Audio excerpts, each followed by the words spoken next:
right, we're live.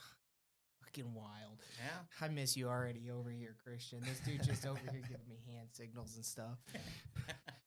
Guys, this is Christian, if you don't remember. Hey. He's our usual tech, but Tyler and him have been friends for some time. Tyler owns 2 restaurants. Just heard 2 restaurants in 2 years. Yep, that's right. And so we're going to hear a little bit about what that takes and why he decided to own 2 in 2 years. That's aggressive. It's very aggressive. Yep. Especially during COVID. Yeah, especially during COVID. Yeah, so that actually kind of spawned opening up our first restaurant was COVID. Actually, most people know me as Timo on Christian's side of things. That's my nickname. That's since 6th grade. So if you want to call me that, that's cool too. But anyway, yeah. So been in the food service business for since I was 15. I was a busser at Texas Roadhouse. Then went into the kitchen, all while obviously going to school. Went to Indiana State for a year, partied a little too hard. Came home, went to did a hospitality management at Ivy Tech. Had a culinary background at Ivy Tech. Worked as a bartender for a few years. Worked in the front of house because all my experience was kind of back of house, kitchen related. The money is in the front of house if you're trying to, pay for school and things like that. So, bartending, serving, things like that. Then I went on to sales. So I worked for what's called a food brokerage firm. Did that for 2 years. We represented a bunch of different major products that you'd be familiar with, like Blue Bunny ice cream, Marzetti dressing, things like that in retail, and I would sell them try and get them into restaurants and sell that into local food service establishments. So I had the whole state of Indiana pretty much and was putting 40,000 miles a year on my car, things like that. And then March 2020 came and got laid off when COVID happened because sales of driving around the state and going into places kind of shut down. Yeah. Restaurants sort of shut down. Restaurants, yeah, restaurants had to do this weird adaptation where it was like we're closed down for a while, but now we closed for a while to everything. Now we need to transition to takeout only. And it was a really, really weird time in the restaurant business. And unfortunately, I got laid off from that job. But fortunately, because in the end, it kind of made my life trajectory better. And where I'm at now is incredible. Were you able to take advantage of that sweet unemployment deal that they had going on at the time? I took advantage of it for like 4 weeks. I didn't really get to fully immerse myself in the unemployment life. Yeah. That would have been fun. CV would have been a lot more fun. I lived in an apartment downtown and all of our buddies would come over and it was a great time. Oh, yeah. It would have been nice to just chillax and do nothing for like 12 weeks, but I didn't really do that. Okay. Yeah. So how did you go from that? From unemployed to opening a restaurant. Yeah. So, a beautiful mixture of things. So our family friend is a excellent chef. His name's Kevin Collins.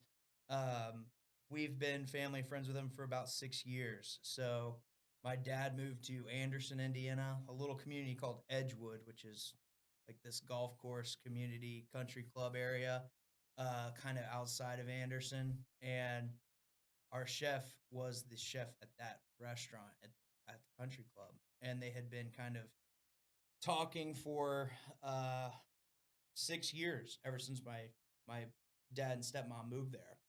And I should preface this by saying my dad has also been in the food service business for 30 years now. And he's kind of an executive at the level that I was bottom of the barrel state sales. He does more corporate chain accounts on this same type of business, but way higher scale. So he's been in the business forever, knows food products like the back of his hand, knows a lot of different manufacturers, knows a lot of different people in the business. And myself, Kevin, and my dad had kind of always been scheming with Kev about, one day let's open our own place. And all those events happened, and Kev was kind of in between restaurants. He was the chef at a smokehouse, but I know he wanted to. He was kind of he was more of a sous chef role. Kind of just had to listen to what the head chef had to say. He got to do a little bit of his own recipes, but it was primarily following somebody else's. And I knew he wanted to do his own thing. So, we said let's look around Anderson and see what we can do, because that's what they were familiar with. And so August of 2020, we open up our first location, 1925 Pubhouse at Grandview Golf Course in Anderson, Indiana. And that was a wild ride, because August of 2020, you had people fully masked up all the time. That was the mandate. At one point, they said you couldn't have anybody sitting at the bar, so we had to pull our bar stools down. It was a wild time at the beginning. But we came up with our own menu, and I could go hours just to know how we did all of this. But Kevin and I came up with our menu, and in like 16 hours, basically, we sat down and just grinded out our whole menu. And we do kind of higher end, classic American pub food, and with a twist. We do our best selling items of breaded tenderloin because we're in Indiana, but we also were cutting USDA prime Delmonico steaks and selling those for $45. So we had a $12 sandwich that sells the most, and we're selling a $45 steak as well, which down here in Carmel, $45 for a prime ribeye would be the bargain of the year. Yeah. I mean, down here you're going to pay $80 for that same cut, but in Anderson you can't quite get away with that. Yeah. Yeah. Why'd you call it 1925 Pubhouse? Yes, good question. So we are on, like I mentioned, the golf course there, and that was the year the golf course was built. And then the building our restaurant actually sits in was built in 1927. So it's a really old, there's no getting away with the fact it's an old building. So we kind of embraced being in that space with giving a homage to when it was built. So that's how we came up with 1925 Pubhouse. We had some original name ideas that were some stinkers. They were, looking back on them, I'm so happy we went with what we did, because they were bad. Yeah, I like that name. Now we got a little story behind it, It's such a hard thing to come up with a name, too. So hard. It's fucking impossible. It really is. I think about it all the time. I'm like, you look around and see other restaurants and their names, and I'm like, that's a great name for a restaurant. Like, it's hard to come up with these names. Like, you sit in a room with your partners for hours deliberating on what name you're going to go with. It's a whole thing. So it's tough. It's been super tough, because I hate both our mortgage name and our podcast name. You hate Verified Mortgage? Fucking hate that. And name. Verified Talks? I like them both. It just goes great, I think. It's what everyone keeps telling me, so it's why it stays. So yeah, no, I think that's a good name. It's an okay name. I'm more or less surprised that name was available. I know, right? That was one of the reasons we got it. Right. Well, don't forget, I dropped a bunch of money by accident on that website too. That's right. So it is available, but that website I paid a premium for. Yeah. So. Annually? No, it's done. That's I own good. it, so good. It'll be $60 next year. Okay. So. I'm telling you, that's where they get you, is that the annual and the monthly fees that go into operating a business, especially today, are out of control. And I can get into that a little bit too, but just the way that we ring in our food, our point of sale system, it has a monthly cost associated with using the service. Yeah. But every single device has a cost associated with it. So, I've got 3 terminals where they ring in their food, where the servers and bartenders ring in their food. And then also I've got 3 screens in the back the kitchen uses, and then the servers also use handheld devices. Each one of those has its own cost, and it adds up quick, obviously. You can't just outright buy that equipment? We outright own the equipment, but if you want to use the service, you got to pay the monthly. So, oh, wow. Yeah, Hopefully it's just like $15 a month for the handheld. I'd have to look it up. I can't remember exactly what it is, but I know there's a cost associated with it, and it's not ideal. So as you continued to Mhm. grow, that was just going to get more expensive for you. Yeah, of course. Yeah, I mean, the whole naming thing, our logo, doing all that, getting our foot in the door with, you know, getting the word out there, because something unique about Grandview is it's not on the main street in Anderson. The main street in Anderson is called Scatterfield Road.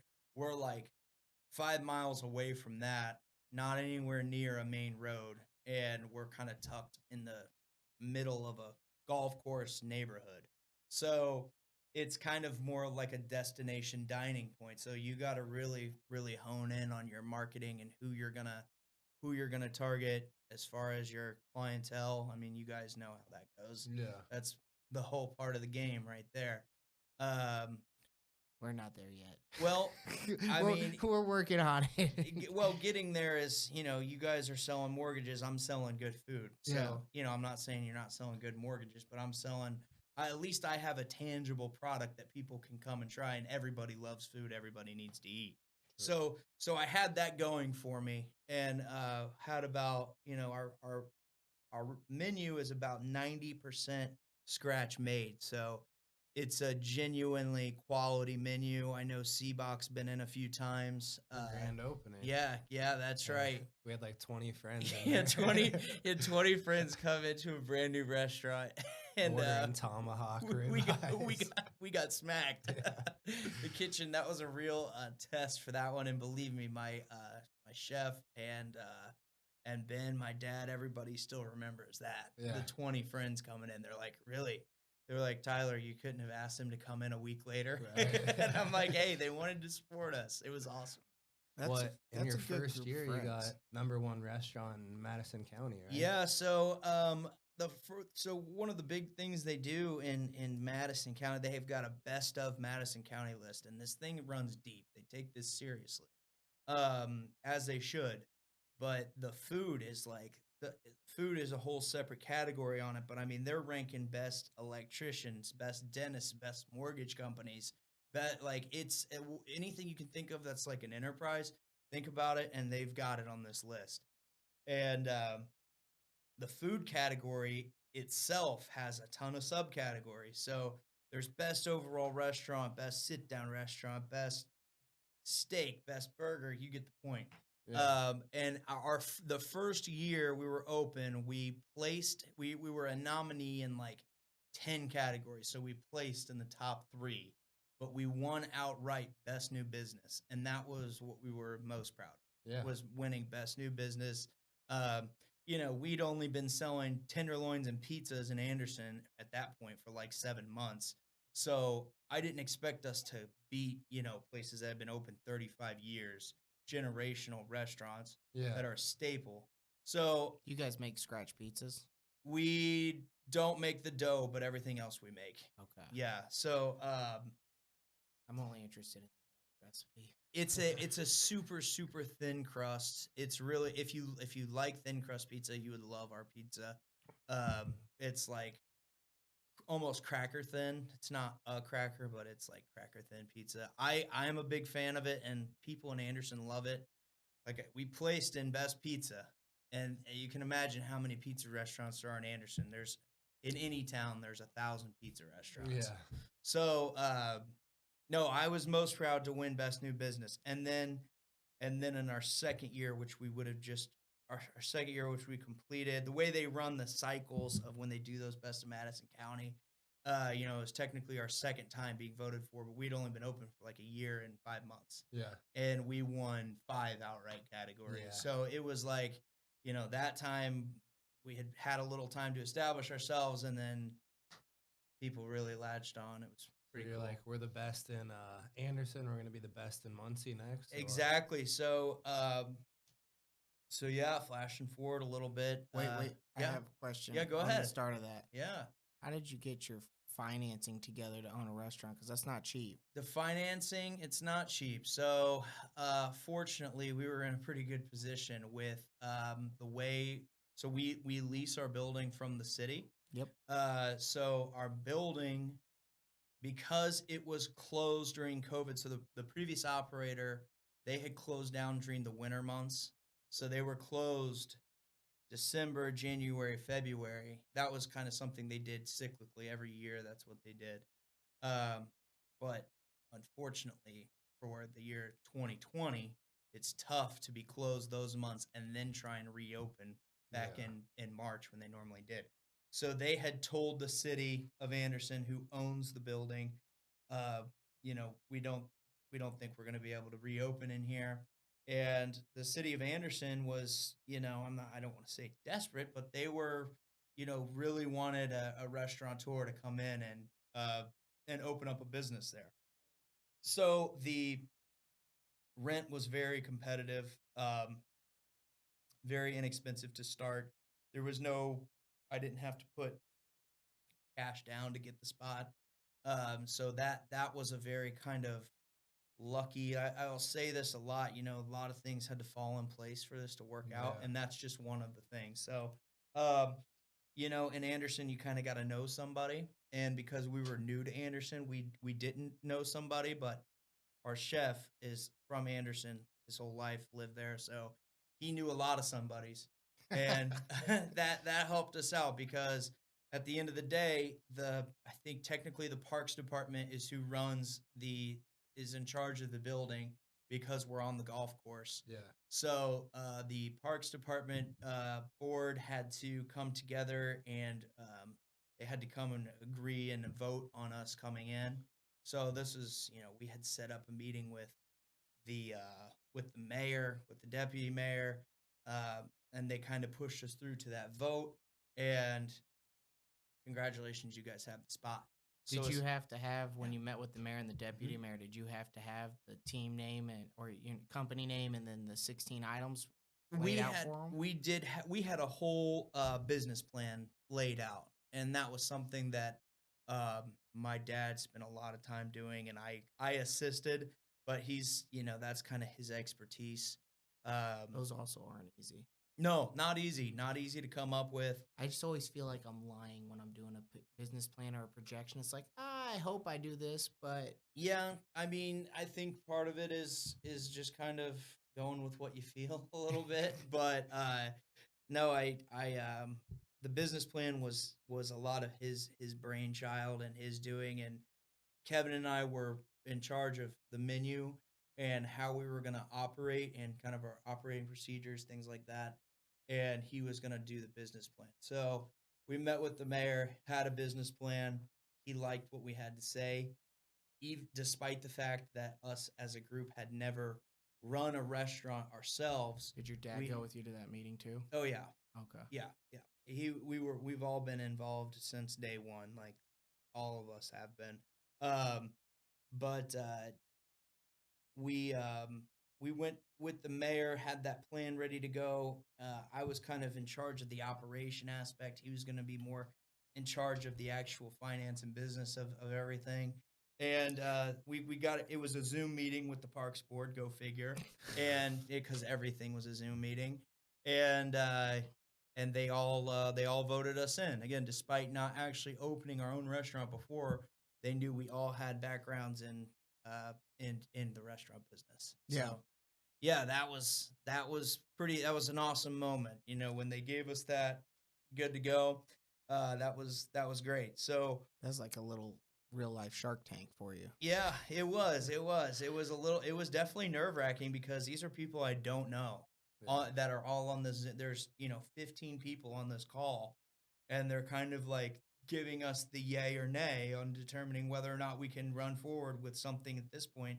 We had spent the last, 45 days giving like everything we had towards it, and this was the last kind of hurdle.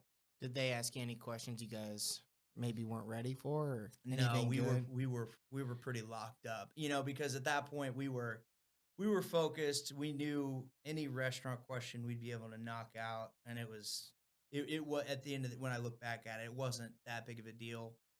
It was easy for us, but I mean, at the time I didn't know what it was going to be like. Yeah. So they gave us the thumbs up. We had some costs associated with opening the restaurant, but nothing we had to take a loan for. So that we were in a very lucky spot in that point. the furniture, it was fully furnished, which is one of the most expensive parts of opening up your own restaurant. And because of the way that the lease is structured and being a city owned property, it's all their stuff. So the previous owners of the business didn't take that stuff with them. That's all stayed there. So does that include the kitchen stuff too? That includes the kitchen equipment, which we used about 45-50% of the kitchen equipment brought in our own outside of that. So that was the most expensive part, was getting some of our own equipment that we wanted. How long do you get to keep the lease for then? So our lease is it's a 5-year lease with a 3-year option, like a 3-year option on our end, and on their end. But it's total a 5-year lease. Okay. And our option will be coming up next year in April, I believe, April of 23. But you renewing?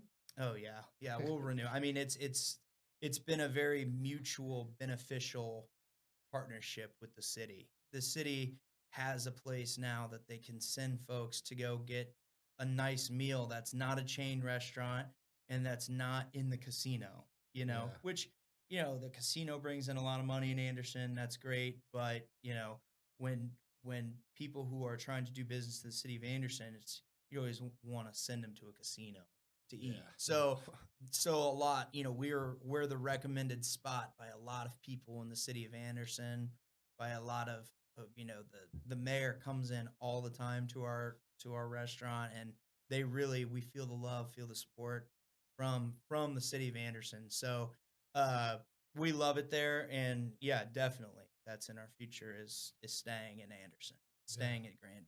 So it's been a bit of a challenge because, like I mentioned, the building itself was built in 1927. So you probably have like a bunch of historical laws on something like that. There's, and we don't alter the building ourselves in any way. We know what we got is what we got, and anything that, paint, that did all have to be approved. But that was done at the beginning, and actually the building is going through a $500,000 renovation right now as we speak. So they're really, by the time we're open, like the patio and everything's open next year, it'll be beautiful. We've got a huge deck that overlooks the golf course, and it's a really nice vibe out there in the summer. And they're redoing all of that now. So by the time we open up the patio next spring, people will be like, what happened here? This looks great. Yeah. Because it's been the same for a while. But yeah, so we have no plans on leaving that location. That's awesome. Sounds like a good partnership. Oh, no doubt. Oh, but like I was saying, so the building itself is super old, and we kind of blew up in our first year, and that building isn't really equipped to handle the kind of output we were putting on it, with all the power needs, and just the gas lines themselves aren't big enough for like all the equipment we had. So that had to be rehauled and all of that good stuff. And our first year we did, our goal was to do $1.3 million, and we did $1.2 million. So we did 1.215 in our first year. That's good. And that's super nice. It was nice. And that was, and a majority of that was really high COVID restrictions. August of 2020 was pretty intense on the restrictions. So August, September, October, November, it started to lighten up on the restrictions a little bit, but still in that time, it was like, how do we, people were wary about going out to places. So it's, how do we generate more business, more revenue? Focused, we went heavy on the DoorDash, heavy on takeout. That was a key to our survival in the first few months. You still heavy with them? Absolutely. Still always love those dollars that come in. It's kind of. Have you thought about opening up a ghost Beast Burger? We did run Beast Burger out of our restaurant. Did you? Actually, yeah. How'd that go? It went well. You know, we're not doing it anymore, and the only reason we stopped is because we opened up the second location, which I'll talk more about. But yeah, it was different. You know, running a virtual brand out of your restaurant is a different thing, especially for like a small business. You know, the people who run Beast Burger and a lot of those big brands that you hear about. Virtual Dining Concepts is the company that runs a lot of those. And the guy who started that, he owns a lot of Buca de Beppo's. So you'll see him coming out of Buca de Beppo, but what Buca de Beppo has is a massive kitchen. And that's a family-style dining place. So in COVID, there was no family-style dining available. So they had to really adapt. And so anytime you get it around, if you order Mr. Beast Burger around the Indy area, especially the north-ish side, you know, Castleton, that's all coming from Buca de Beppo in Castleton, and they have a massive kitchen where they're able to do that. We have a small kitchen, and we just wanted to take it on because my dad, who's really, like I said, high up in the restaurant industry, was all over those virtual brands before they were kind of a mainstream thing. So it was kind of an innovation for us as a small-time family restaurant to be slinging Beast Burger out of the restaurant. Those were really geared towards, from the restaurant end, they were geared towards the big places that were the chain restaurants that needed that extra revenue. But we benefited from it. I mean, we benefited from it, no doubt about it.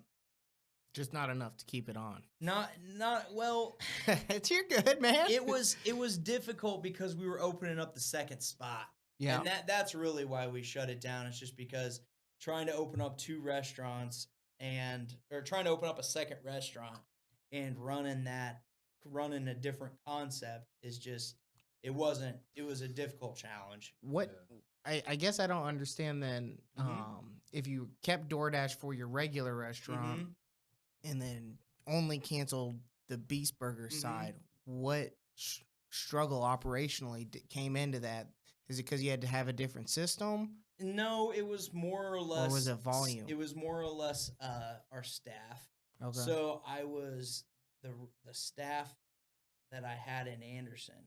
I was training the Muncie location, which is our second location. I was training them with those people to start. And so it was kind of a perfect storm of the virtual concepts only let you, close down for a certain amount of time. And I was going to need like 2 full weeks. They didn't love that. So I just had to kind of cancel or terminate our relationship. Yeah. And it wasn't that big of a deal.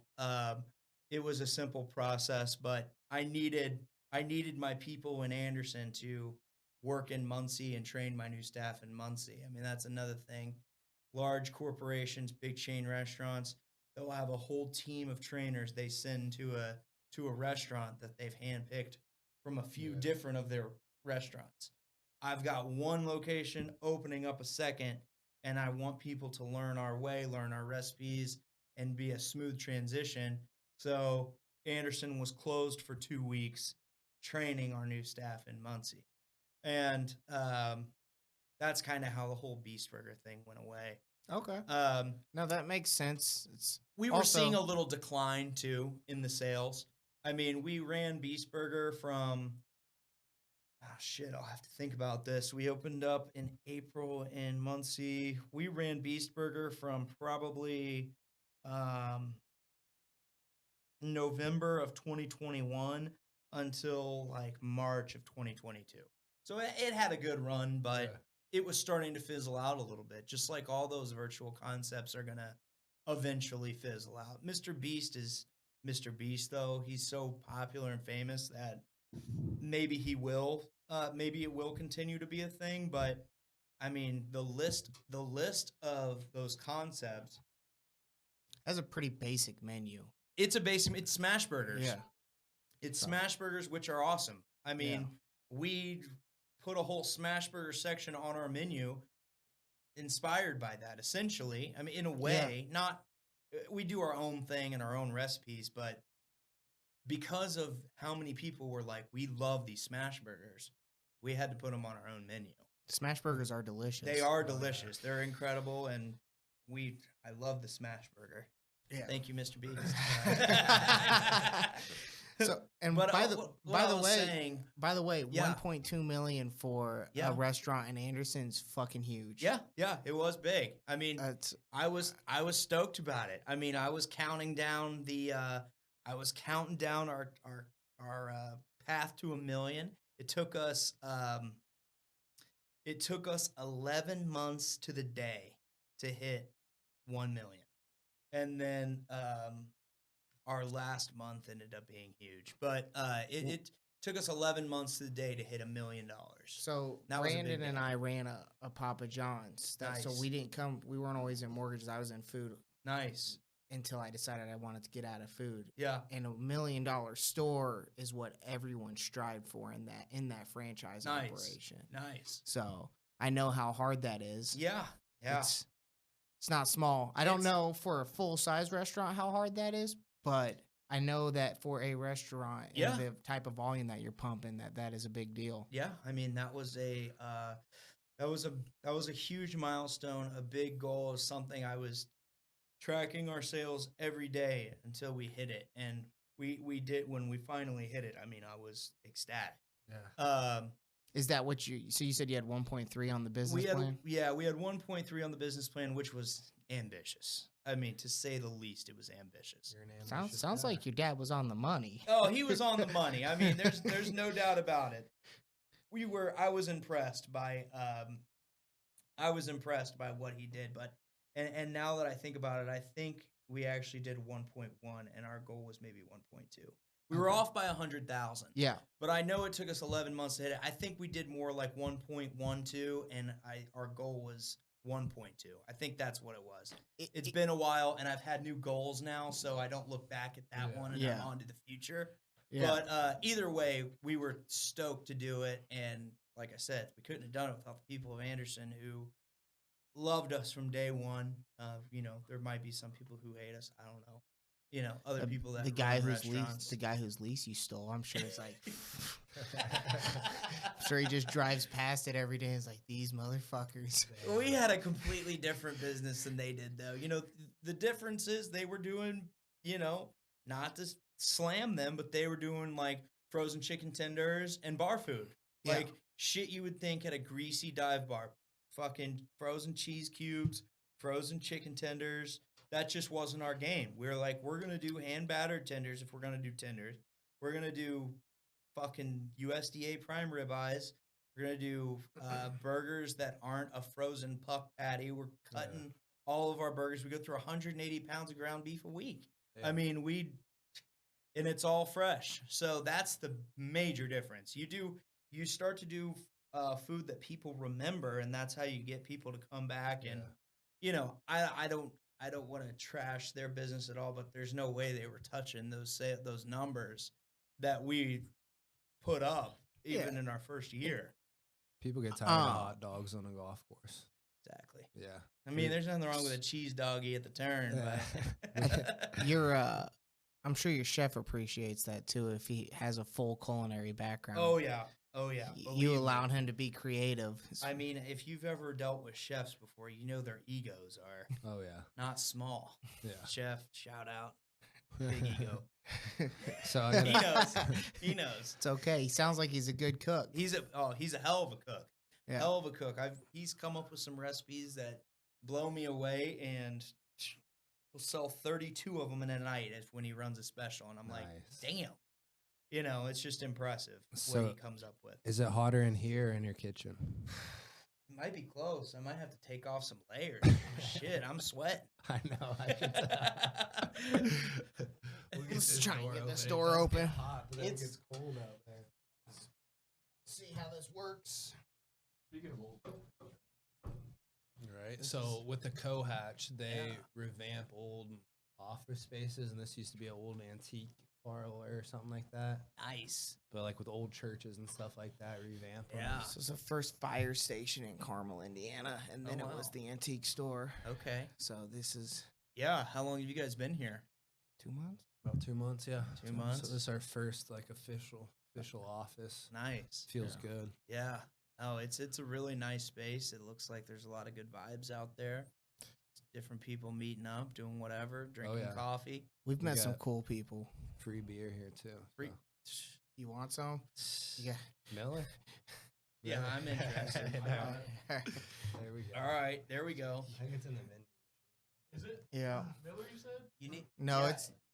I don't think they have Miller. They got fancy beer. Does it Yeeling- take? Does it take money? 'Cause No. Okay. No. It's You're good. $3.99. That's crazy. That's Yeah. wow. It's. That's not a business model I can do, but I think they're just like nobody's ever gonna come day drink. well, they So- didn't know there was going to be a greasy restaurant guy in here, did they? So, with 1 year of owning the restaurant Yeah. under your belt, Yep. when you went to your business partners and you guys, Yep. hey guys, I want to open up a second restaurant. Yep. How'd they take that? They or wanted to punch me in the face. Chef definitely wanted to hit me. You're the man. Thank you very No much. Millers, man, but That Coors As long will as do. the mountains are blue. And they are blue. mayor for Uh, I got so that came about. The opening up the second restaurant came about because we had people who were coming from Muncie to Anderson, and we had one specific guy. He ended up being our contractor, Eric Shearer. Shout out Shearer Construction.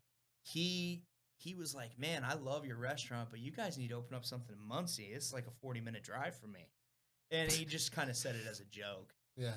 That inspired Ben to go drive around and scout out locations in Muncie. Yeah. And the Muncie location is worlds different than our Anderson location. So he started driving around downtown Muncie, saw that there was a spot at there's a Courtyard Marriott downtown Muncie that's only like 7 years old. And there is a whole restaurant that extends off of the side of it. And it's a really beautiful new spot, which, again, the stark difference of a 95-year-old building versus a 7-year-old building is, it's eye-catching, the difference. But noticed, with some basic Google searches and everything, that the business that was inside of there, the restaurant, was permanently closed. It's like, what's the deal with this? So go around, and there's a note on the front door. Contact Kim Dodson if you're interested in opening a restaurant here. It's like, well, we're interested in opening a restaurant, so let's check this out.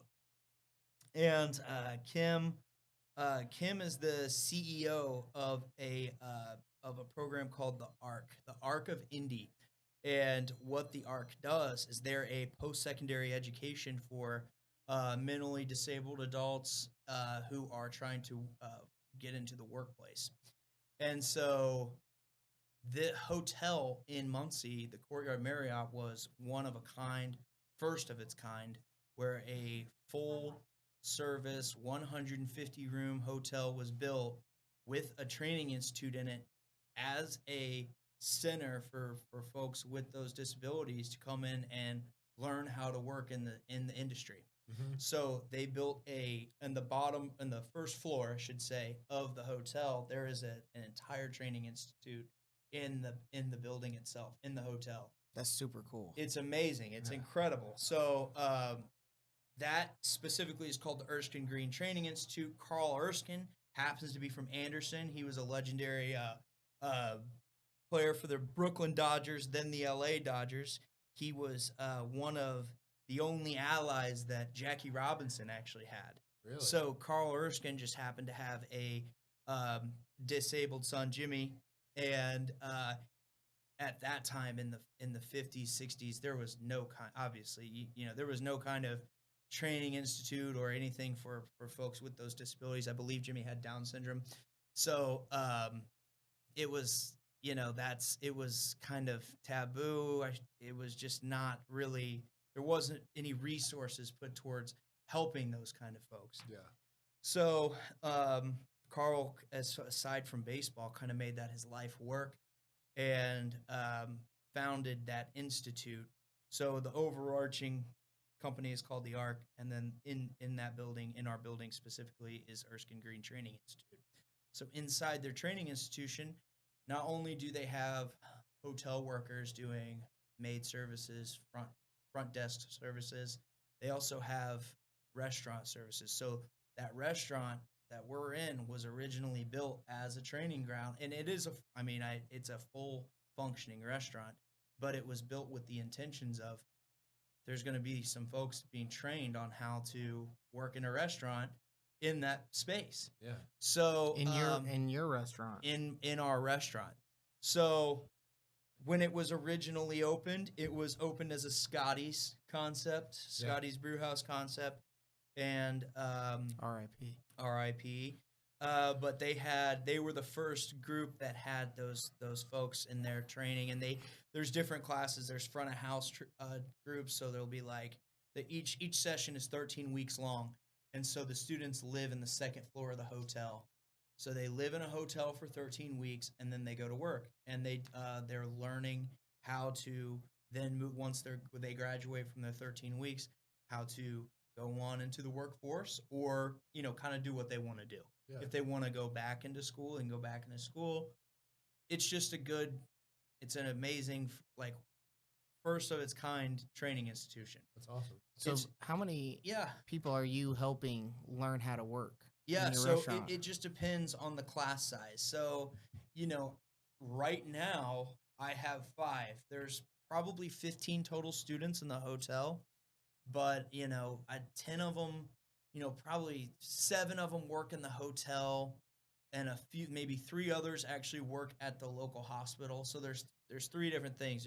There's hospital, there's healthcare, hotel, and restaurant that the students can choose. So before they become students of the program, they go through like a career evaluation type deal, and it's determined kind of which route they're going to go. And so if they are restaurant folks, then they come to us. So of this class, again, I think there's about 15 kids right now in the 13-week session. We have 5. And so this is a front of house crew. So they're hosts, server assistants, helping fill waters, helping bus tables, and food runners. So that's like the front of house crew. Yeah. And then and I think they're about 6 weeks in, they're about halfway through. When we get our next class we'll be like back of house. So it'll be some guys doing prep work, and maybe doing some dishes, and doing maybe running grill. If it depends on their level. They've got, certain folks can't do certain things, obviously. And you don't want anybody, hurting themselves because those grills run hot. Right. You've got to have a special manager for that place, because as you know from your first restaurant, employee training is the hardest thing about owning a restaurant. Now, it doesn't sound like you have an employee capturing problem, but just training people is not easy. Not easy. What is amazing that I am very grateful for is the staff, my actual paid staff, has welcomed the students with open arms, and they are very understanding and like very willing to help these folks, because you don't know how some people are going to react to people in that situation, And it's high pressure. It is. Fortunately, the students are just there during the day, so they're not there at Friday at 7:30 when we've got a hour and 30-minute wait, and there's hundreds of people in the restaurant, and the bar is 4 deep, people trying to get a drink. Thankfully, they're not in there during that time. They're in there during the day from they get in at 9 a.m. and they're there till 2 o'clock. So they get to see, they're there during the slower hours, which is great for them and for us, just because I wouldn't want to overwhelm them. No. By the time they leave, do you feel like you would hire them for those roles that they're in? I've already got a kid coming back in December who I'm hiring, who worked for us in April, May, and June. So Nice. yeah, he worked for when we first opened. His name's Brady. Shout out Brady. He's one of a kind, man. This kid he wears like purple suits, pink suits. He's got all different color suits, and just a wisecracker. He's always got a one liner, but he's gonna come back and he's gonna be a busser for us. He's like, I really don't like hosting, but I like bussing, and I'm like, Nice. you got it, Brady. So yeah, he's gonna come back and work for us. That's It's dope. awesome you do that. Yeah. Yeah. So that is talk about a curveball. Yeah. There's running a restaurant, and then there's that. Teaching And people and it's- helping. And it's been amazing. And thankfully, they have really amazing trainers at it. We'll just shorten it to EGTI is what we call it. But they have really good trainers who are in the restaurant occasionally with the kids, kind of a bridge between my staff and the kids themselves. But for the most part, we're hands-on with the students. But thankfully, their trainers are incredible, and those people, God bless them. They are anybody that can work professionally with students and children and young adults with those kinds of disabilities. It takes a next level type of person and next level type of patience to be able to do that.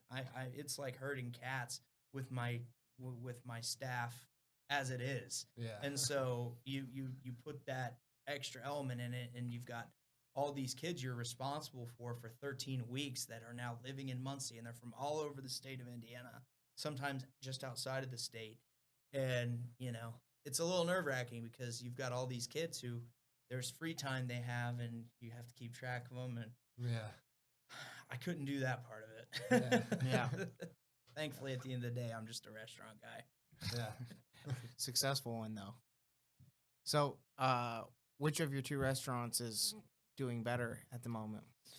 So if we're just talking dollars and cents, Muncie generates a lot more revenue, but it needs to. It's this time we're downtown Muncie. We're around large groups of people. We're not destination. I mean, we're still destination dining, but we're not in the middle of nowhere like we are in Anderson. So, this is a kind of a step up on the scale of restaurants. It was an old Scotty, so you might have kind of a vibe in your mind of what it looks like in there. It's kind of the industrial floors like what are out there, the 20-foot ceilings, wood paneling all on the walls, like the nice wood on the walls. And it's huge inside. We've got 26 TVs in there, so it's kind of a sports bar vibe in a way, but we kept our menu mostly the same. So we're still running kind of the upscale items, and of course, we're gonna never stray away from tenderloins and burgers and things like that. But What do you call it? For the college kids there too, huh?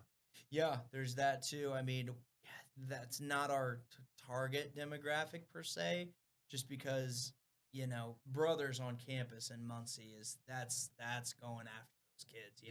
They're doing the $2 wells or whatever the hell they're doing. And that also generates a lot of nonsense, True. and not that we love having the students come in and all that, but at the end of the day, it's not necessarily our target. But what the students do is they order a shitload of DoorDash. Yeah. So doing takeout and doing things like that is definitely more garnered towards the students. But as far as in-house dining, we really rely a lot on the hotel and the capacity where it's at. It's 150 rooms. Do you biggest deliver hotel to in the Muncie. hotel? Yeah. I mean, we have little QR codes on every on all the key cards that the guests get when they check Nice. in. We put a sticker on there that's got our QR code and order off the menu. And we wanted to make it so they could order. And our hotel, the hotel and the restaurant have, like, you go just past the elevators to the hotel and you can get into our restaurant from inside the hotel. Nice. We wanted to do it so they could order, put their room number, and we take it up there. Yeah. Because we're not associated with the Courtyard Marriott, as far as we're not the Marriott's restaurant per se, since Yeah. we're a separate entity. It's a liability thing of us taking things up to the rooms. It's like red tape stuff. So the guest just has to come down and get it. But fortunately, it's a really easy walk. I mean, if you take the elevator down, we're like 10 feet away from the elevator. Probably doors. grab a couple beers whenever they go down there too. I know I would. That's the idea, man. Cheers. What do you call that restaurant? So it's also called 1925 Pubhouse.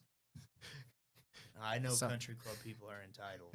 Yeah. That's what our chef Kevin, he worked at a country club for a while, like a private club, and people at private clubs feel like they own the place, and so because they're paying pretty big membership dues, 40 grand a year. 40 grand a year. I mean, that's not chump change. If I was paying 40 grand a year for a place, I'd feel like I had a little Correct. ownership too. So he had people running back into the kitchen with plates of food, going, "What the fuck is this?" Yeah. And he's like, "What do you mean?" And if the burger was cooked to medium well and they wanted it medium rare or whatever, they wouldn't just say something to their server. They'd come back and they would like bitch about it right to his face, and he's like, "I can't Yeah. do this." The turnover rate there was very high. So Yeah. Oh, I'm sure. Yeah. I'm sure of that. But where we were with Muncie, I don't know exactly where we were. But you called it 1925 because you had brand awareness. Correct. We had some of that brand recognition already, and so we went with the same name. I told you how much of a headache it was to try and come up with the name in the first place. yeah. So we just carried on with it. We are 1925 Pubhouse at the Courtyard for Muncie. So, Okay. yeah. Yep. I like the name Yeah. for sure. It's a solid name. Yeah, it's cool. I mean, I dig it. We've got a cool logo. I wear our logo every single day, but right now I'm not wearing it. I usually am. We'll throw it in when we edit the video. We just CGI it on Yeah, your shirt. cool. We've I'll got send those. you a PDF. We've got those capabilities. Sweet. Nice. It's not real. Please don't believe that. So what was your biggest struggle throughout opening up the restaurant? Biggest struggle. Other than say COVID, the COVID era was the biggest struggle because at that point, I'd say that was the biggest struggle. And I couldn't find servers because, like you mentioned, you said, did you take advantage of those unemployment checks? They were, I was trying to get the server pool in Anderson was difficult. I mean, I was like, here we've got this amazing menu. I know it's going to be fire. Our food's all homemade. It's all excellent. But who the hell is going to sell it? I couldn't find anybody that was worth a shit. And that part was difficult. So, getting that staffing in the beginning is what probably contributed to me having some gray hairs at 27. Like, was that type of shit, was the BS of people coming in and saying, coming in for an interview, doing the whole 9 yards, and then just not showing up for day one. I mean, I can't tell you how many times that happened. That happened 30, 40 times probably in like a 5-month span. So, and I really learned my lesson after the first one. I got burned on. I gave this person 2 of our polos and a shirt before they even started. Never showed up day one. I'm like, okay, note to self, don't give people shirts until they come in and work their first shift.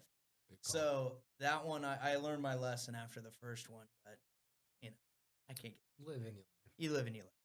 It's like $30 gone. I'm telling you. And at that point, you're counting every dollar because, we had only been open for like a couple weeks at that point. I'm like, shit, I'm giving away these shirts at a ridiculous rate. Imagine giving a kid a full month's salary for him to only work 3 weeks. Yeah, that ain't happening. No, this won't happen again. I assure you that. Ruined it for everyone. Yeah, So- right. The whole like bonuses, doing that. That's like, you gotta put if you're gonna give people sign-on bonuses, they gotta work 30 days at least if they're gonna capture that bonus. That's another thing we learned. Mm-hmm. Stuff like that. Which, when I look back on it, it's like, yeah, no shit, you gotta do that. But when you're desperate for people, you're just like trying to pull out any stops to try and get try and get the staff required to run your business. Yeah. Because I mean, shit, for a while I was doing. Kevin and I were doing all kinds of jobs. We were dishwashers, we were food runners, we were line cooks, we were servers, we were bartenders. We were doing it all. That's why I made all of my management staff. I was like, you got to get your liquor license. Pretend that you have to bartend. Like, you got to do everything you would do, expect your bartender servers to have. You need to have it as well, because you might have to jump in here and do this. People are calling off work at this is the easiest time to be a restaurant employee, because especially in 2020, people were tipping so fat when they got out to restaurants. They were like, they're just happy to be out. Mm-hmm. So these servers will get like a 50% tip, and then they can, just be like, fuck it, I'm not coming in tomorrow. What are they going to do? They need servers. Yeah. So it was an easy time for servers for sure. And working at Roadhouse, especially, if you no call, no show to shift, you were fired. There was no second guesses about it. That's what was happening. Yeah. And nowadays it's like, well, I'll write you up, but I need you to come in because you feel like you're babying these people because you need employees. Now, flash forward to 2022, things have gotten better with the work pool. I feel we're able to kind of enforce our standards in a way that's get with the program here, because this is how we do business. And that's gotten a lot easier from that aspect. You asked me what the most difficult part was. The workforce, the work pool, all that shit, that was the hardest. No doubt. Mm-hmm. That's when I still grind it out all the time, but that was when we were grinding out the back end paperwork and just doing everything in the restaurant itself, Mm-hmm. which you have to do sometimes, but it was all the time in the beginning. Yeah, I remember you were prepping the food, staying late, making drinks. Oh, yeah. Everything. Oh, yeah. It was a little bit of everything. A lot of work. Mm-hmm. Do you have a lot of like day ones that were there from, the beginning? I do. Yep. We've got 4 or 5 day one kitchen guys, and some of them have moved over to Muncie. Some of them have just moved to Muncie in general, and they want to work. Some of them are going to school now. That's what I've said this before, and I'll say it again. I haven't said it on the podcast, but my high school age students at the beginning were my most reliable workers. They showed up all the time. They didn't call off for whatever BS reasons. Now, sometimes they did, but way less often than the 22-year-old server, the 25-year-old server who was coming up with any excuse not to come to work. But the high school kids, man, they were the backbone of the restaurant for a while. They were my bussers, but also, Kev would see one kid working his ass off as a busser and going, I need that kid in the kitchen. Yeah. And so, we had high school kids, learning these kind of complex recipes and doing everything, learning how to cook from a great chef while they're in high school. And some of them are still with us, and, they're making 16, 17, 18 bucks an hour as an 18, 19-year-old kid. Yeah. And because they deserve it. 100%. And that was the most pleasant part of the workforce, was dealing with those kids who just wanted to come in and, make some money, had some hustlers. Yeah. When I was making an hourly rate at Roadhouse, I was making like $9.70 an hour, and I was stoked about that back in 2000 and whatever the fuck 11. Yeah. But now they're making a lot more. So McDonald's is saying 15 an hour. Yeah, right. We don't care if you're 13. Come on in. Yeah. So it depends on where you are. I know the ones in Muncie are like 11 an hour. Okay. You come down here, it's 15 an hour, I'm sure. But yeah. So do you plan to franchise the business now that you're growing so fast? That I don't know about franchising the business. I mean, we're looking to grow and expand, but at this point, we opened up first one August 2020. We just really passed August 2022 a couple months ago. So 2 years, 2 businesses. Right now, we're cool with where we're at. I'm not saying we're not always looking to expand, but right now we're just trying to, we still haven't even found our rhythm yet. Bro, you're going to have a regular come from Kokomo and be like, hey, what about Kokomo? Kokomo, that's not out of the realm of possibility. Well, you're getting married now here soon, too? Yeah, you getting got a lot married on your plate. next October.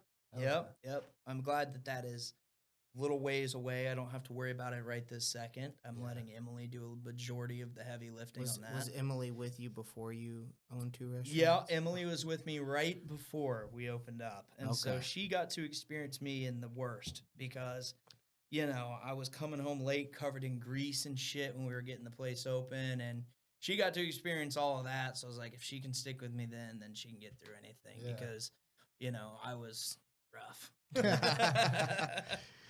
That's awesome. Mm-hmm. Yeah, she's great. She's a nurse in Carmel. So she works at, she's a labor and delivery nurse. So she's a next level human, that's for sure. Is that St. Vincent? That's IU North Okay. here in Carmel. So she used to be a pediatric burn unit nurse, which is, you guys could do a whole podcast with her about how crazy that job No, I'm was. good on that. That sounds terrible. It is terrible. That's why she had to get out of it. Now she gets to, see newborn babies, and she loves it. But Yeah. it was brutal. Hearing her stories, that's why I was like, look, at the end of the day, guys, I'd have to tell my own people in the restaurant. I would use her as an example. I'd be like, look, guys, people get discouraged and like, God damn, we just got our asses beat in the last few hours. Like, I don't know if I can do this. And I'm like, hey, at the end of the day, we're selling food here. It's an easy job. It's, it's not life or death. Whereas, Emily has to go to work and it literally is life or death. Yeah. So I was like, I would, when you're going through work and, you've got 1 million tickets on the board and there's people just seemingly coming into the restaurant in droves and you're like, how are we possibly going to get through this night? Like, it's a night, this feels like it's never going to end. And it's like, look, guys, if the tickets are 40 minutes or 40 minutes, we'll just sell them more drinks. So that's what we would, that's what I'd have to try and remind people of. Like, if we're selling food, it's not the end of the world. It's not life or death. Obviously, I want people to take their job seriously, but not to the point where they're like struggling mentally. And working in the restaurant industry, it's like when the customers might be complaining at you, but it's like the food's done when it's done. I'm not cooking the food. I'm a server. It's done when it's done. And also, we're not going to sacrifice the quality Yeah. to get this shit out faster. If it comes out 5 minutes faster, but it's shit quality, that's not what we don't stand for that. That's not what we want to do. Yeah. We don't want to serve shit. So that was our whole like business plan, was selling the high quality food and people will come back, and that has lived up to expectations so 100%. far. Yeah. Oh, yeah. It has 2 restaurants in 2 years. That's a hard thing to do. And so we hit, so our Muncie location, we hit 1 million in sales in 6 months and 27 days. Wow. Yeah. So That's that a just lot. happened October. We opened up April 1. We hit it on October 27th. Is it the exact same menu? Close. We don't do pizza in Muncie. That's twice as fast. Yeah. Did you tell your dad you're twice as good now? Yeah, I mean, he tries to, I try and, get hyped up about things like that. And he's like, there's still work to be done. Big deal. He did a fucking million, there's a lot more that needs to be done here. So when do I get free king crab? King crab. It's funny you say that. King crab. I saw a case of it in Kroger the other day. Yeah. A 10-pound case. It had the, like when you used to see at like Blockbuster with like a Blu-ray player, they had like the wire strap thing with like Oh yeah. the like security contraption. They had that on the case of King Really? crab at Kroger and Fisher's.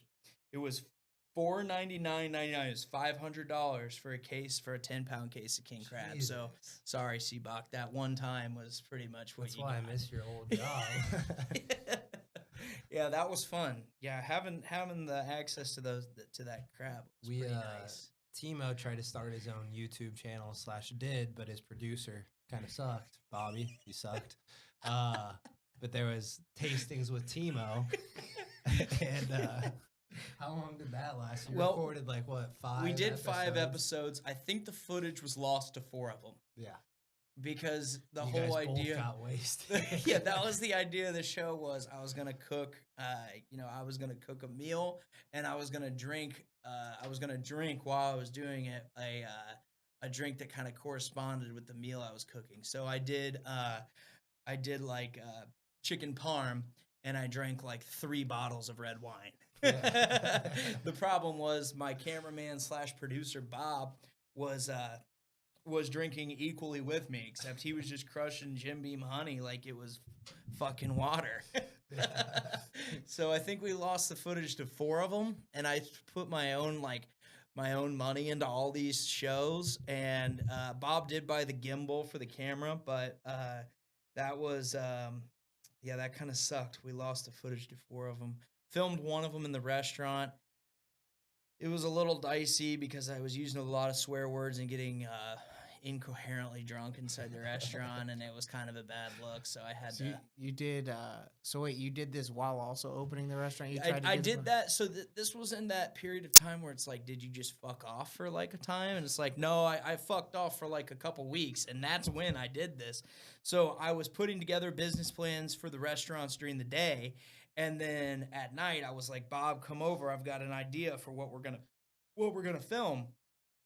It was a good time. Oh yeah. Seabach got to eat a couple of the dishes, I think. It was a definitely good podcast / This YouTube feels- idea. It was a good concept. I don't know that it would ever work. I don't know that it would ever be monetized because I don't think you're allowed to get like blacked out drunk while like I don't know. You may be able to. I'm not. I learned a couple. I don't things know the about cooking. rules on that. I feel like now that you have a chef, if you guys have free time, you should revive that in 1925. Well, our chef has 3 kids, and with 2 restaurants, his free time is non-existent. Toast. Yeah, I've got a little bit more now that I've got some really good managers that I feel can kind of operate while I'm not there all the time.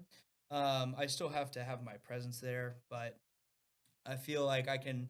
I've got a little bit more of a life now. Yeah. Not a real one, but a little bit. Wait till you and Emily have 3 kids. Yeah, that'll be a while. Toast. I'm trying to convince her that we need to wait Toast. like 7 years. That's not happening. Yeah, I don't think. She's 28. Yeah, the kids, they got clocks. Yeah. And it's like my wife had one, and she was 35, and they started calling her geriatric, and she was done. She's like, they keep calling me geriatric Yeah. at 35. We're done with this. So. Well, yeah, I think Emily is trying to avoid being called geriatric, so we'll see. Yeah. Yeah. So dad and is it Kev is the chef? Mm-hmm. Are partners then? Yep. What's dad's name, by the way? Ben. Ben. That's okay. Ben. Yeah. That's the Ben you referred to That's earlier. and you know what? I pretty much only call him Ben, and people are like, "Is that weird?" Like, it's like, no, it'd be more weird if I was calling him Dad. And he's not. He doesn't come in too often into the restaurants. No, it's weird that you don't call your dad Dad. I know it's weird on both aspects, but like on Christmas morning, I don't call him Ben. When we're together celebrating a family holiday, I don't say, "Hey Ben, will you pass me a fucking Coors Light?"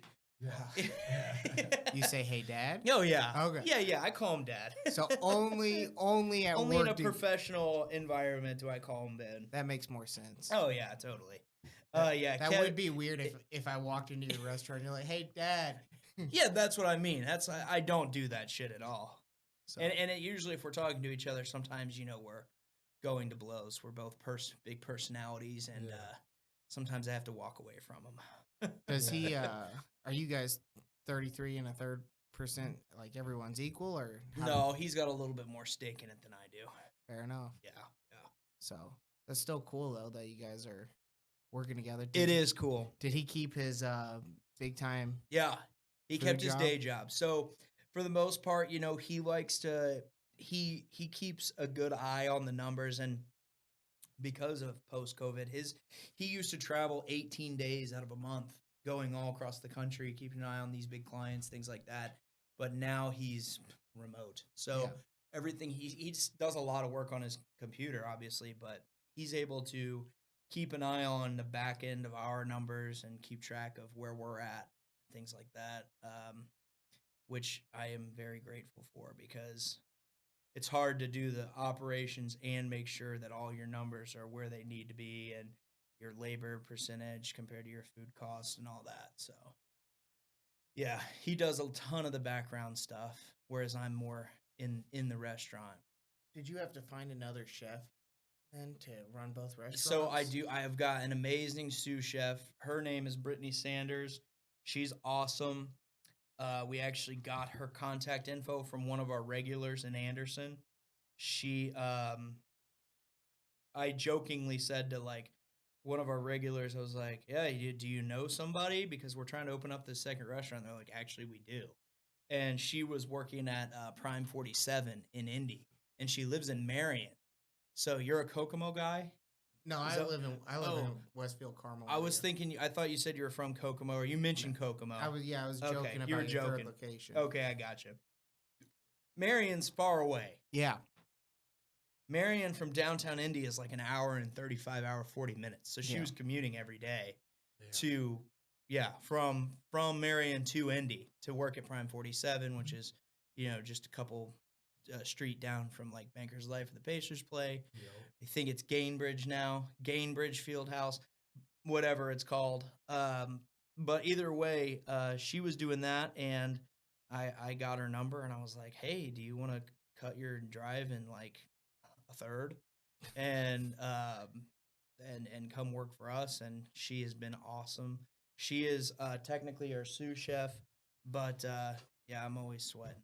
I run hot. I'm the opposite. I run cold. Yeah. So Well, you're not kidding though. It is cold out there. It is like whenever it's opened up. It's cold out there. But yeah, so Britt, she has she started with us and opened up our Muncie location, and really she has been like an extension of Kev and really pushed his, made sure his recipes are on point, because at the end of the day, they're his recipes, and she just enforces that they all get done correctly by our cooks and all that. has she tried to like bring you like a chef special and Oh yeah, like, yeah. she'll be like, hey, when am I gonna be the next chef? Oh no, I encourage her creativity though. Yeah. Like I want her to, flex what she's got, because she is a professional. She's good at what she does.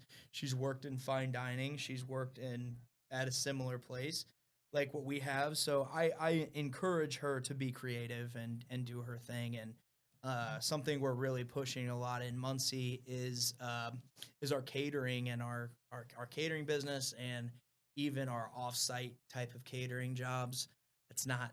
I'm still on the ground floor of the off-site, but the on-site, we work with the hotel, and we get they have a conference room that can hold like 75 people. And so they have different groups that come in, and, we like to cater their events and things So like you're that. gonna break your students. The students the students aren't involved in that. That's not the students. They used to do the catering at IUPUI, and that used to break every single grown adult Oh yeah. when you have to show up at 9 and be ready by noon for a rush. Yeah. It was- Yeah.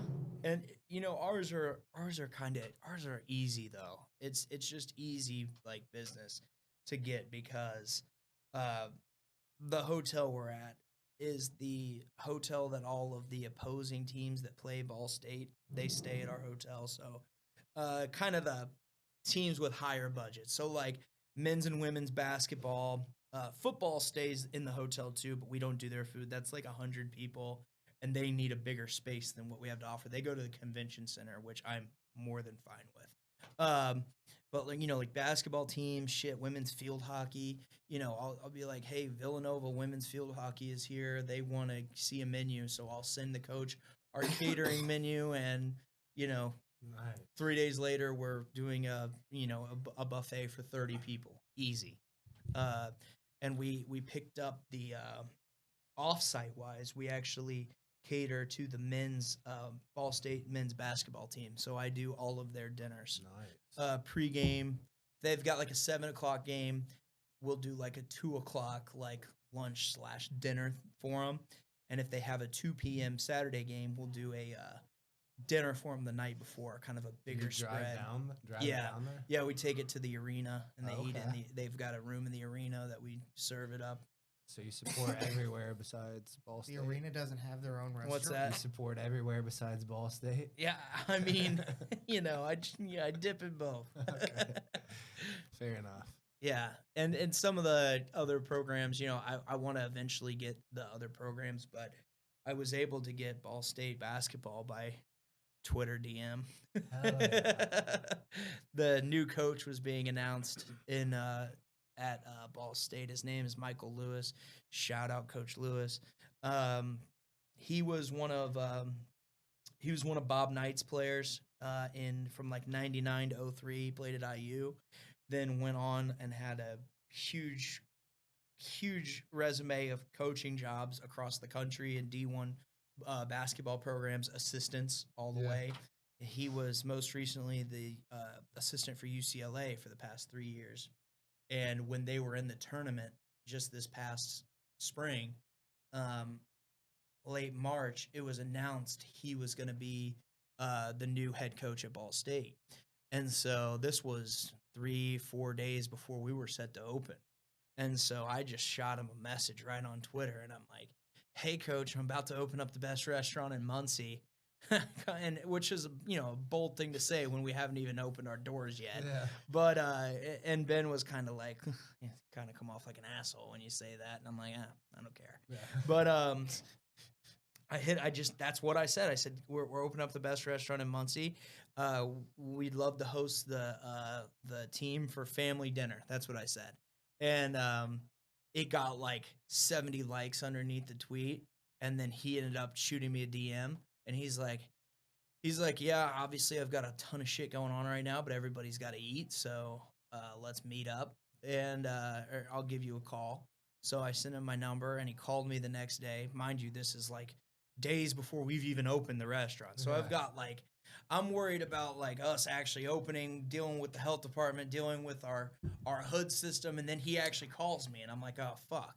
So, so he calls me and I'm like, yeah, we're doing this VIP, soft opening thing, invite only. And the mayor of Muncie is coming, the president of Ball State, Kim Dotson, the CEO of the ARC that I was mentioned before, had a nice soft opening a couple days before we actually opened. He ended up coming, and I mean, Nice. he was UCLA. They lost in either the Elite Eight or the Final Four. They were in Philly. I think they lost in the Elite Eight.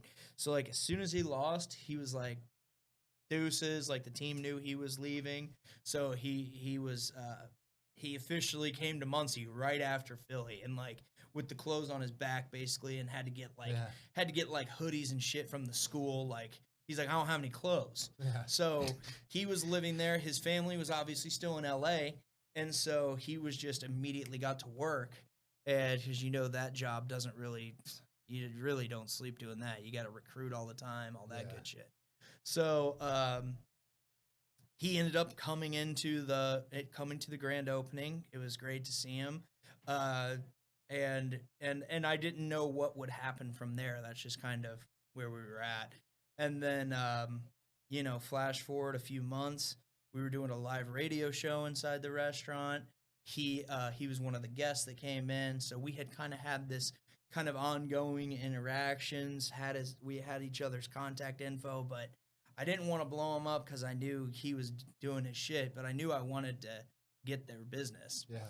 And so about 2 months ago, their assistant hit me up and was like, hey, I want to get together about doing dinner for the team. And that ended up turning into us doing every meal. We're doing 16 meals for them on site at Ball State. So that's really cool. It's cool to be around those guys. They're hilarious. And coach he's like a hardcore mofo, but he's a good dude. So Heck yeah. yeah, he's a Jasper guy. Oh, really? Yeah, Michael Lewis. He's from Jasper. Oh, yeah. Yeah, he's from Jasper. I know the Lewis name. Mm-hmm. Yeah. So what you're on?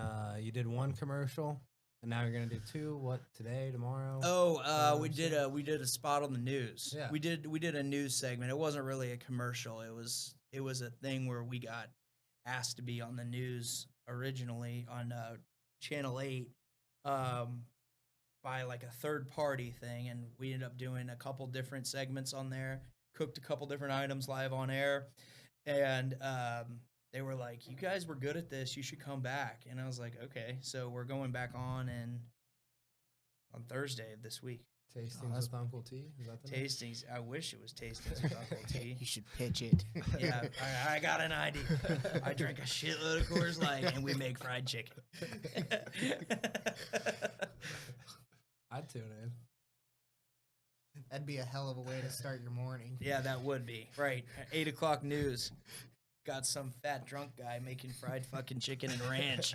They'd fucking love that. They might. They'd be like, fuck breakfast. Fuck breakfast. We're jumping straight to fried chicken and the best ranch you ever had. We do have fire ranch. This is Indiana. You got to have good ranch. If you're buying ranch, doing store bought like ranch at your restaurant, fuck you. Agreed. All right. Sorry, I had to get that out there. That's the first thing we're releasing. That's the teaser. That's that. That's the teaser. The promo. That one is a shout out to Kev too. He'll love that one. Oh, shit. Well, thanks for coming on here, Timo. Anytime. It's We'll pretty have much to have all you I come have. back on. I want to meet Ben and Kev, though, next time. I'll bring him in. Yeah. I don't know. Ben's a big boy like me. We got. We'll go off site. This place isn't built for 3 people. Hey, I'd love to introduce you. They're wildly different personalities. Kev doesn't like getting in front of a microphone too often because we've had plenty of opportunities to do so, and he's always like, "You do the fucking talking. I'll sit here and cook the food." I'm like, "Deal." Will you tell us? Ben is a talker though. Oh, I know. I would love that. That's where you got I would it love to from. have I him get it. cook. You want to tell? If we do it next time, we should have Kev cook for us while you and Ben do the talking. Shit. Let's have a cook camp. There you One go. camp That's- just set up on him cooking. There you go. And then we can ask him what he's putting on it, and you'll see how much stuff I'd rip off. He'd be like, "This isn't how we do things here." He's a picky eater. Yeah, good deal. You want to tell our followers your handle, how to reach you? Yeah, How to so get to our majority of our marketing is done on Facebook and Instagram. Find us at 1925 Pubhouse. Our website 1925pubhouse.com. Check us out at Grandview Golf Course in Anderson and downtown Muncie at the Courtyard. It's a good family spot, but we also have a ton of liquor, so come through. Sweet. Thanks, buddy. That was Appreciate awesome. it. Absolutely. I really appreciate it. Yeah, of course. So- That was fun. Yeah, I did a ton of those radio spots because we had